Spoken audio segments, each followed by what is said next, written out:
Hey everybody, welcome to Econ 215, Principles of Microeconomics. I'm Dr. Alex Chookas, you can call me Dr. T. And in this video, I want to take a few minutes to take a look at our course, where to go, and kind of how to get started. If you're watching this video, hopefully you have already found this Welcome to Econ 215 welcome letter. If you haven't, you should go ahead and read through that. It's got some useful information. But in this video, I want to actually take a look at our course together. Probably the most important folder on our course is going to be this course information folder. It has documents such as our syllabus, the course schedule, and office hours. Let's take a look at that together. Before we jump into the syllabus, just a little bit about me.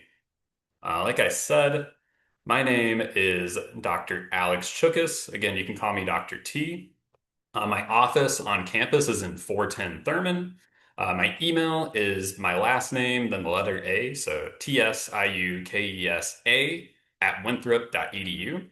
If you ever need to get in touch with me, this is probably the best way, but you can also try my office phone number that's available down here as well. I am originally from Clover, South Carolina, and I'm a proud Winthrop alum. I graduated with an economics degree back in 2018. And after I completed my economics degree, I actually taught in Mongolia, all the way on the other side of the world, for 2 years through the US Peace Corps. My wife, Emily, and I both went over there and we taught together. But after we finished that, we came back to the United States and I completed my PhD in economics at West Virginia University and I finished in 2024. Since then, I've been working at Winthrop University as a faculty member, so it's been really cool to be back in that capacity. Emily and I currently live in Clover with our daughter Lori. She just turned 1, as well as our two cats, Nala and Maui.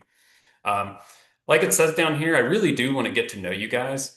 I want to try to make connections with each of you and help you any way that I can. To do that, that's mostly going to be facilitated through office hours. So I have office hours in person this semester from 1:15 to 3:15 p.m. on Monday and Wednesday. And then I also have Teams office hours. You can just click this link down here from 3:45 to 4:45 p.m. on Tuesdays and Thursdays. Those virtual office hours, you're also welcome to come in person to Thurman 410. I'll usually be on campus Monday through Friday if you want to come in person for that. But that's a little bit about me. Let's jump into the course together. So, moving into the syllabus. The syllabus is going to be the key document that has all the important information for the course. This is going to be important for us to take a look at together just to make sure that we are familiar with the expectations for this course. So like I said, key information about me and the course is up here at the top. Something important about this course is it is online asynchronous. That means that we will not be meeting in person. We won't have a location to meet on campus. We also won't have any kind of meeting times. You're going to actually be kind of completing the course on your own, watching videos and doing readings, as well as like quizzes online, rather than actually meeting together in person. Um, Important information. So definitely encourage you to go through the textbook, course goals, and learning outcomes kind of on your own time. But I want to jump down to this bullet point here on course materials. Like I said, this is an asynchronous course, so we're not actually going to be meeting. How are you going to learn the material? Like I said, course content is going to be delivered on our Blackboard page in the form of modules. So roughly every 1 to 2 weeks, there's going to be a new module that pops up automatically at the start of the week on our course page. And it's going to be your responsibility to actually go through and complete the readings and the videos that are within those modules. They're going to be the primary way that you actually learn the material in the course, since we will not be having lectures. These modules are going to come from kind of a mix of my own lecture notes, as well as some readings from the textbook, as well as videos that I have selected from online or created personally that will kind of help you learn the content. You're also welcome to view the full textbook. There's a link here to go view our full textbook. But let's just take a look at one of those modules together real quick. So the first one is already available to you down here, Module 1, Introduction to Economics. So if you click on those modules, you'll see they have a handful of readings. So I'll click on this first reading here. It's just got some content for you to go through, some basic economic definitions for you to read through on your own. And then after you've actually completed that reading, there will be a video for you to watch at the end of each reading, usually. But once you've actually gone through all these readings, these are the readings that you are responsible for completing this week. And once you've gone through these and watched the videos, you will usually have at least one self-check quiz each week. You'll have potentially up to four self-check quizzes, just depending on how content heavy the week is. But you'll have, I'll talk a little bit more about these self-check quizzes in just a second. But this is what they're going to kind of look like. So self-check quiz one is due at the end of this week on Sunday, August 30th. And this is pretty straightforward, multiple choice quiz, just kind of testing your knowledge of the material.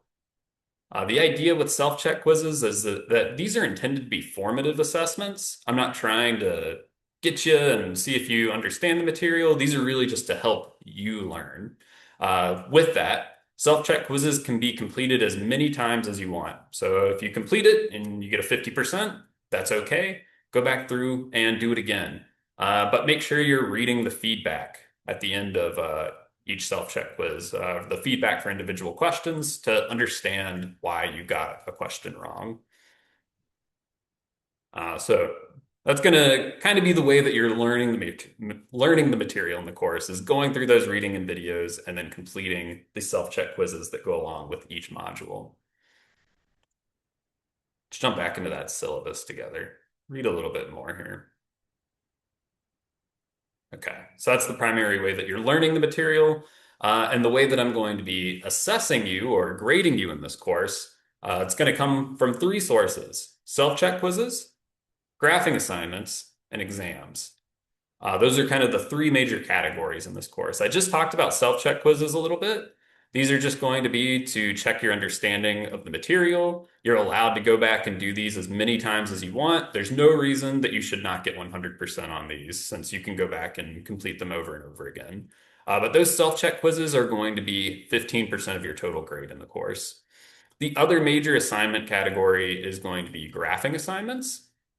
Graphing assignments are going to make up about 20% of your grade, and there will be roughly six of those in the course. These are going to occur kind of periodically through the course. And rather than doing these kind of on your own and then getting automatic feedback, you will complete graphing assignments and I will give you instructor feedback. I will actually be hand grading all of these assignments when you submit them. So like I said, there's going to be about six total, and they're intended to give you hands-on practice. Economics is very graph heavy, and it really helps to just actually work out those graphs, draw those graphs, and see if you understand what's going on. With those, let me show you what graphing assignments actually look like. I've got our first graphing assignment uploaded right now. It's not due until September 6th, so you have a little bit of time to complete that. But graphing assignments will look like this. So there's some instructions for you, and then I actually have the actual graphing assignment up here. With graphing assignments, I expect you to download and print the assignment or download it to a tablet and complete that assignment on your tablet or on like a hard sheet of paper that you've actually printed out. After that, after you've completed your work, you're going to take a smartphone and actually scan that and then upload it as a PDF or a Word document. Or after you've completed it on your tablet, you can just upload it again, the completed document as a PDF to the submission link. This is what graphing assignments actually look like. It's actually like a hard sheet of paper that you will need to print out and work on. But you will work through these graphing assignments, or at least this first one. And then after you've completed the entire graphing assignment, again, scan that and upload it here to be graded. You should be able to, yeah, if you scroll down at the bottom, you'll see that there is a submission link to upload a file once you've actually printed it out, completed it, and then scanned it back here. And again, these are intended to be a way to get some more direct instructor feedback from me before you actually have to complete exams. which is going to be the third category that you are graded on in the course. Like I said, we're going to be graded on three things. One, those self-check quizzes where you can just kind of check yourself as you go through the readings. Graphing assignments, which are I'm going to actually provide direct feedback on. And then finally, exams. There are going to be three exams in the course, exam one, exam two, and the final exam. Exam one and exam two are worth 20% each, while the final exam is worth 25% of your grade in the course. With exams, these must be completed in Respondus Lockdown Browser. If you have never used Lockdown Browser before, there is a Lockdown Browser practice exam. Obviously, it's a practice exam, so it is not worth anything. It's only 0%, but this is good practice for getting Respondus set up before the actual exam. So if I back out here, back to our Blackboard page, and I scroll down, you will see another folder right below graphing assignments titled Exams. If I click on that exams folder, you will see that Lockdown Browser practice exam. This doesn't count towards your grade. It's just practice to help you get Respondus set up. And if I click on that practice exam link, you will see that from this link, you can go ahead and download Respondus Lockdown Browser. If you've never used Respondus before, you will need to download it here before the first real exam comes up.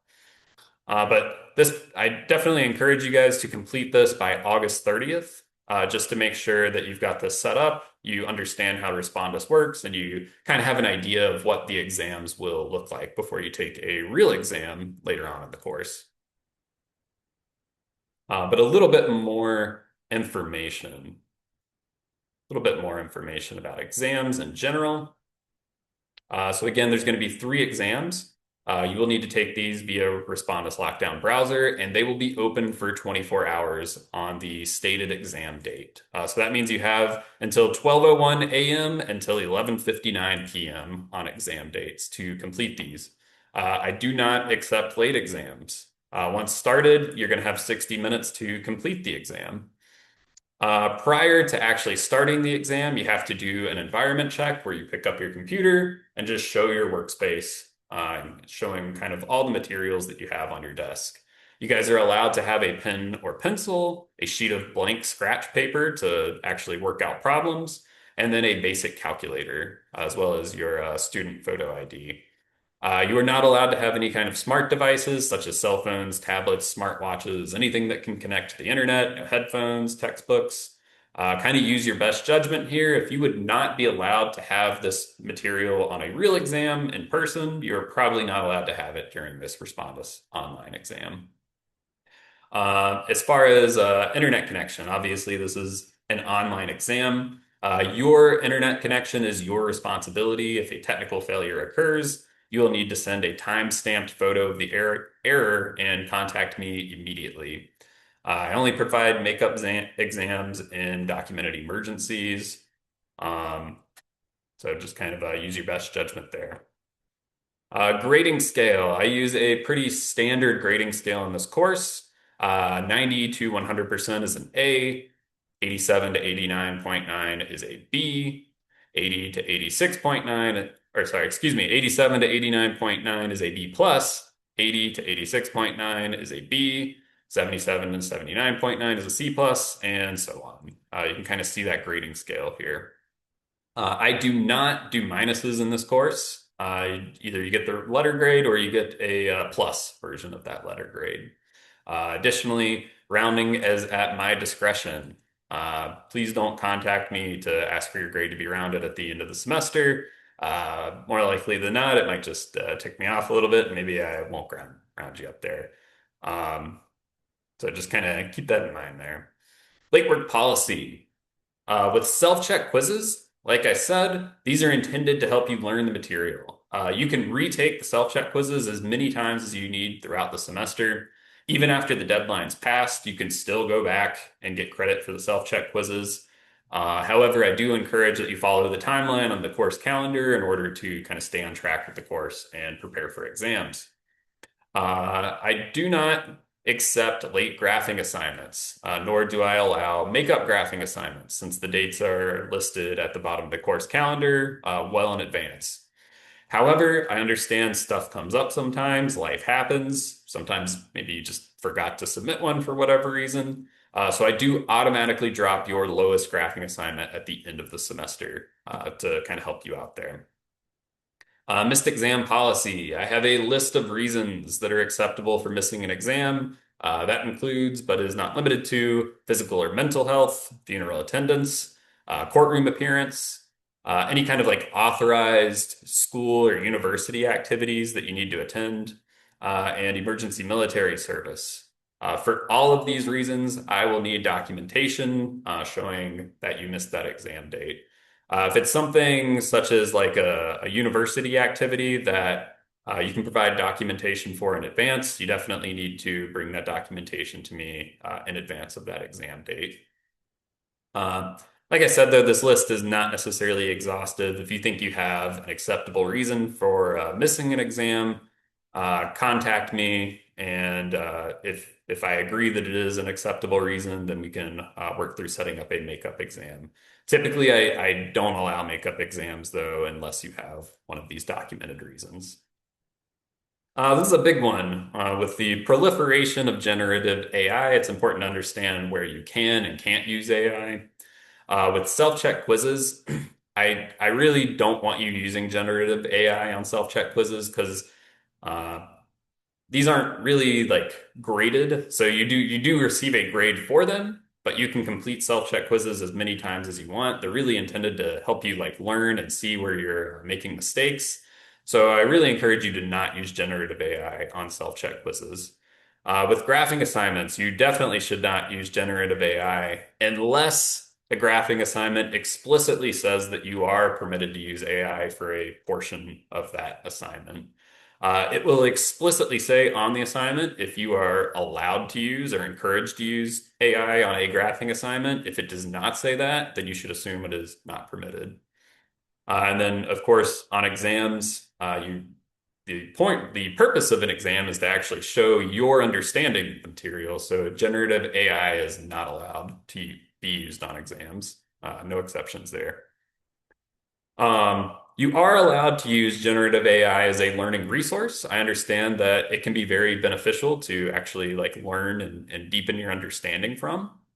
So, for example, if you complete a reading or a self-check quiz or a video, you can definitely go to AI and use it as a tool to ask follow-up questions about a topic and learn more. Um, Generally speaking, with generative AI, I really want you guys to kind of prioritize your own learning in the course. The point of this course, hopefully, is to actually learn something new, take away concepts that you can then apply into your courses later on. And oftentimes, using generative AI to actually generate answers to content can kind of undermine that process of learning. Always kind of try to prioritize your critical thinking.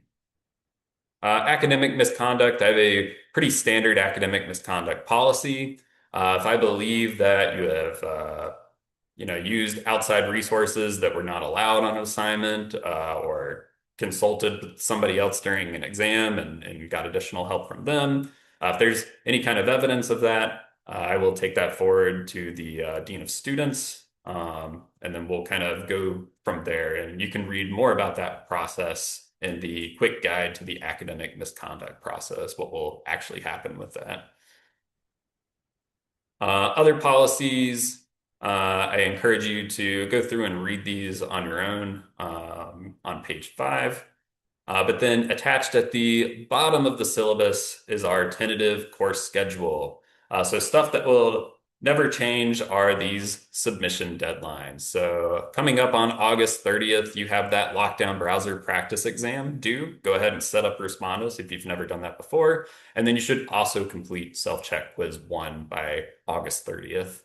Uh, Coming up the week after that, so due Sunday, September 6th, you've got self-check quizzes 2, 3, 4, and 5. Those will become available next week. And then you also have graphing assignment 1, which is already available for you to take if you do want to try to start getting started with that. Although you may want to wait until module 2 is available to really dig into graphing assignment 1. But just keep in mind that first deadline's coming up. And then other than that, major deadlines, Our first exam is going to be September 30th. Our second exam will be November 4th. And then our final exam is going to be available between December 9th and December 10th. So the final will actually be available for 48 hours. You'll have a little bit extra time to complete that. Just because I understand you may have multiple exams on either of those days at the end of the semester. Okay. Going back to that course information folder, if you do just want a, quick access to that course schedule without having to click on the syllabus each time, that link is available here as well. So you can see that course schedule with all the planned deadlines throughout the semester. I encourage you to add those to your Google or Apple Calendar just to stay on top of stuff. At the very least, go through and add the exam deadlines because you definitely do not want to miss an exam. All right. And that is pretty much everything I wanted to go over in this video to kind of get you started. So what you should be doing this week is just going through Module 1, completing these readings and videos, and working through that first self-check quiz by August 30th. Again, I understand it can be intimidating at first when you're in a new course and you're kind of on your own in this asynchronous setting. So, if you do have any questions or if you need help as we get started in the semester, again, please don't hesitate to reach out to me via email or drop by office hours, and I will do what I can to help you. Other than that, I hope you guys have a great start to the semester. I hope you enjoy the first week in convocation coming up here. And I will see you as we move on through the course.